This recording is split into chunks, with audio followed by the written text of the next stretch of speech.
निसर्ग कोपला म्हणजे त्याचा परिणाम कसा होतो, त्याचा परिणाम कसा जाणवतो हे जर बघायचं असेल तर आपण आता इथे या पलाडी शेत शिवारात आलो आहे. इथे प्रत्यक्षात आपण बघू शकतो गिदमारे नामक या शेतकऱ्यांनी त्यांच्या 6 एकर शेतीमध्ये मोठ्या मेहनतीनं कष्टानं इथं शेती फुलवली होती.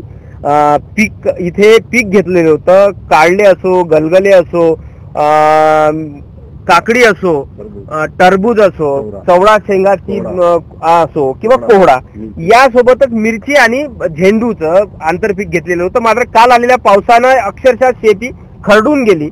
शेतीतलं सर्व उत्पादन इथे साधारणतः 24 ते 25 तास पाण्याखाली राहिलं आणि हे अक्षरशः वाहून गेलं. त्याच्यामुळे या शेतकऱ्यावर लाखो रुपयाचं आता भुर्दंड बसलेला आहे. शेतपीक उत्पादन घेण्यासाठी एक साधारणतः त्यांनी 4 लाख पेक्षा अधिक रुपयाचा खर्च केलेला होता. मात्र आता त्यांचं जे स्वप्न होतं भविष्यातलं ते स्वप्नच राहील अशी स्थिती इथे निर्माण झालेली आहे. आपल्यासोबत या संदर्भात बोलायला शेतकरी स्वतः आहेत. त्यांच्याकडून जाणून घेऊ. काय सांगाल काका, काय तुमचं नाव आहे आणि या पावसाचा फटका तुम्हाला कसा बसला, कितीचं नुकसान तुमचं झालेलं आहे? माझं नाव आहे शरद अमृतजी गिदमारे. लाखणीला राहतो, पल्लाळीला शेती करतो आणि मी इथं 4 लाख रुपये शेत तयार करायला लावले. फक्त 4 लाख रुपये शेत तयार करायला लागले.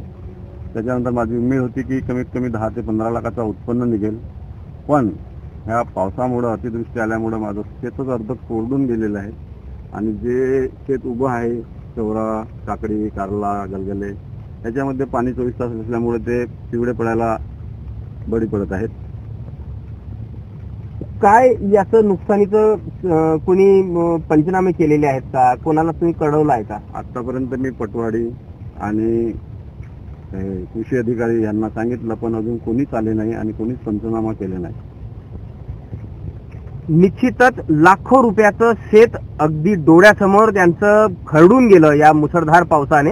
हातात येणारं महिना 2 महिन्यातलं उत्पादन पूर्णपणे त्यांच्यावर आता निघून गेलं आणि अक्षरशः लाखो रुपयांच्या कर्जाच्या खाईत हे शेतकरी पोहोचलेले. हे एक शेतकरीचा जर विचार केला तर भंडारा जिल्ह्यात जी जलमय स्थिती निर्माण झाली, प्रत्येक गावात, प्रत्येक तालुक्यामध्ये हीच परिस्थिती आहे. त्याच्यामुळे प्रत्येक शेतकऱ्यांची आता एकच इच्छा आहे, तातडीने पंचनामे करावे, अन्यथा सरसकट या शेतकऱ्यांना आर्थिक मदत सरकारने द्यावी, अशीच या शेतकऱ्यांची आता इथे मागणी होत आहे. प्रशांत देसाई, एबीपी माझा. एबीपी माझा, उघडा डोळे बघा नीट.